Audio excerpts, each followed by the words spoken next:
subscribe to our channel and press the bell icon. السلام علیکم عزیز طلباء و طالبات، سر عبدالستار خان اس یوٹیوب چینل میں آپ تمام کا استقبال ہے۔ 12th سائیکولوجی 12ویں نفسیات سوال نمبر 2 کے امکانی سوالات کے جوابات ہے 10 نمبرات کے لیے۔ سوال نمبر 2 آج ہم حل کریں گے 12th سائیکولوجی 12ویں نفسیات۔ سوال نمبر 2 ہوتا ہے درج ذیل سوالات کے 25 سے 30 الفاظ میں جواب دیجیے، کوئی 5 10 نمبرات کے لیے۔ اب دیکھیے اس میں کچھ سوالات 1 نمبر کے بھی آ جاتے ہیں، لیکن آپ کو اسی مناسبت سے جوابات لکھنا ہے۔ پہلا سوال ہے MHFA کیا ہے؟ اس کا جواب ہے MHFA ایک بین الاقوامی سطح پر تسلیم شدہ تعلیمی پروگرام ہے جس کے ذریعے لوگوں کو یہ تعلیم دی جاتی ہے کہ وہ ذہنی امراض کی علامتوں کی تصدیق و تحقیق کریں تاکہ ذہنی امراض میں مبتلا لوگوں کی فوری و ہنگامی امداد کر سکیں۔ سوال نمبر 2 ہے وہ کون سا مرض ہے جس میں ایک شخص میں ایک طویل عرصے تک اداسی اور احساس جرم ہوتا ہے؟ اس کا جواب ہے ڈپریشن۔ افسردگی وہ مرض ہے جس میں ایک شخص میں ایک طویل مدت تک اداسی رہتی ہے اور اس پر احساس جرم کا جذبہ اور احسان غالب رہتا ہے۔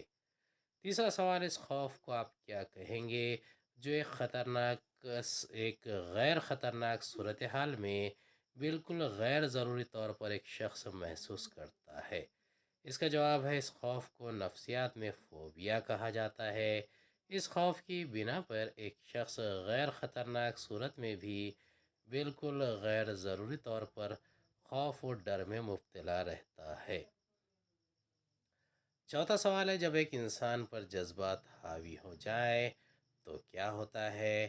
اس کا جواب ہے جب کسی انسان پر جذبات پوری طرح حاوی ہو جائیں تو اس انسان کے تمام تخیلات، خیالات، فیصلے اور اعمال اس کے زیر اثر آ جاتے ہیں اور وہ انہی جذبات کے تحت کام کرنے لگتا ہے۔ پانچواں سوال ہے رنج و غم کا جذبہ کن کن باتوں سے جڑا ہوا ہوتا ہے؟ اس کا جواب ہے رنج و غم کا جذبہ عموماً مایوسیت، غم اور بے چارگی جیسے احساسات سے جڑا ہوا ہوتا ہے۔ یعنی رنج و غم سے انسان میں مایوسیت اور بے چارگی بڑھ جاتی ہے اور زندگی میں ناکامی اس کا مخدر بن جاتی ہے۔ چھٹا سوال ہے تصور کنسیپٹ کیسا ہوتا ہے؟ اس کا جواب ہے تصور و تخیل ایک داخلی و اندرونی شبیہ ہوتی ہے جسے دماغ ایک مخصوص اشیاء کی جماعت کو بنانے کے لیے استعمال کرتا ہے۔ اسی تصور کی بنیاد پر انسان کسی شے کے بارے میں کوئی آئیڈیا بناتا ہے۔ یہ آئیڈیا اس شے میں پائی جانے والی مماثلت یا اختلاف کی بنیاد پر ہوتا ہے۔ ساتواں سوال ہے سیکھنا، آموزش، لرننگ۔ اس کا جواب ہے نفسیات میں سیکھنے کے عمل کو آموزش کی اصطلاح سے ظاہر کیا جاتا ہے۔ آموزش کا عمل انسان یا حیوانات میں زندگی کے ساتھ شروع ہو جاتا ہے۔ ذہنی نشو و نما کے لیے آموزش ضروری ہے۔ آموزش کی وجہ سے مسائل کو حل کرنے کی صلاحیت پیدا ہوتی ہے۔ ایک فرد اپنے تجربات اور ان کے نتائج سے ہر وقت سیکھتا ہے۔ آٹھواں سوال ہے ذہنی شبیہ، مینٹل ریپریزنٹیشن۔ اس کا جواب ہے یہ اصطلاح حافظے میں موجود واقعات، تجربات، افراد یا مقامات وغیرہ کو تصور میں لانے کے عمل کے لیے استعمال کی جاتی ہے۔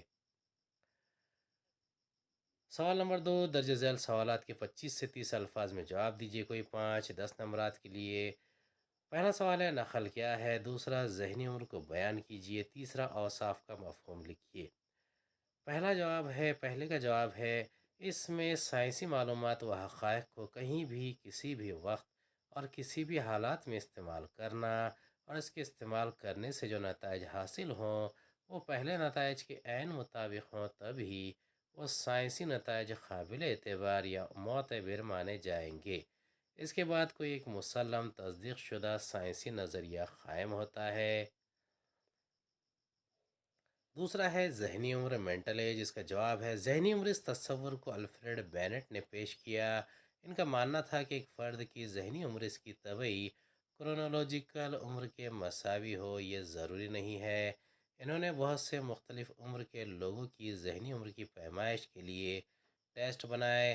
ذہنی عمر کی تعریف یوں کی جا سکتی ہے، یہ وہ عمر ہوتی ہے جس پر ایک فرد پوری کامیابی کے ساتھ وہ سارے آئٹمز کو پورا کر لیتا ہے جو اس عمر کے لیے بنائے گئے ہیں۔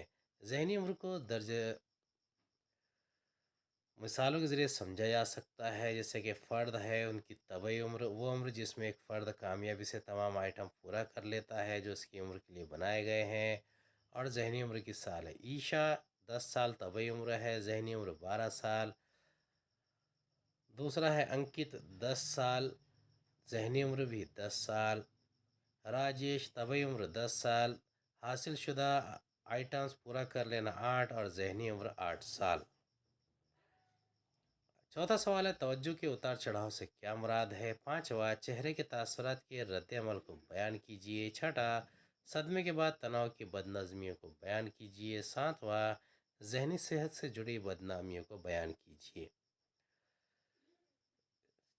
چوتھے کا جواب ہے توجہ کے اتار چڑھاؤ کو تغیر توجہ بھی کہا جاتا ہے۔ جب ہماری توجہ کسی ایک شے پر مرکوز ہوتی ہے تو یہ کیفیت زیادہ دیر تک قائم نہیں رہ سکتی، کیونکہ دوسری شے اس کی جگہ لے لیتی ہے۔ ہمارے سامنے بہت سی چیزیں ہوتی ہیں اور ہم کبھی ایک شے پر توجہ کرتے ہیں اور کبھی دوسری شے پر۔ اس طرح ہماری توجہ کے مرکز میں بہت جلد تبدیلی آتی رہتی ہے۔ اس عمل کو توجہ کے اتار چڑھاؤ سے تعبیر کیا جاتا ہے۔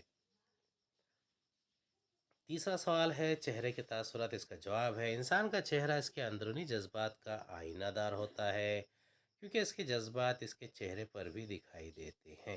اس مفروضے کے مطابق چہرے کے تاثرات ہمارے جذبات کے بارے میں اپنی رپورٹ یا رائے دیتے ہیں، کیونکہ چہرے کے تاثرات سے صرف ہمارے جذبات سے نہیں ہوتے بلکہ یہ ہمارے جذبات کو بھی متاثر کرتے ہیں۔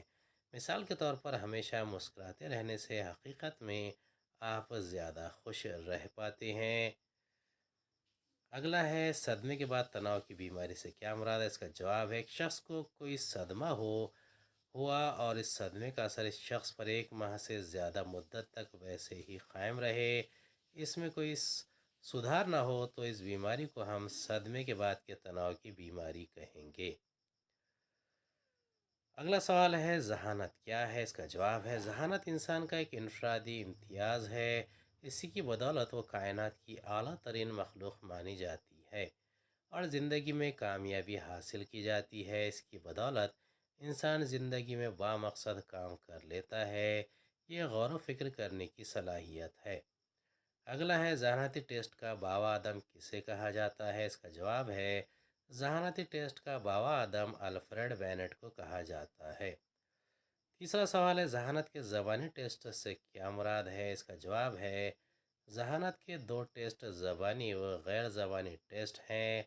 زبانی ٹیسٹ میں ٹیسٹ کا محتمم موکلین کو زبانی طور پر ٹیسٹ پیش کرتا ہے، اس میں کوئی بھی سوال تحریری صورت میں نہیں ہوتا۔ امید ہے آپ کو ہمارا ویڈیو سمجھ میں آیا ہوگا۔ اگلے ویڈیو میں دوبارہ ملاقات ہوگی۔ خدا حافظ۔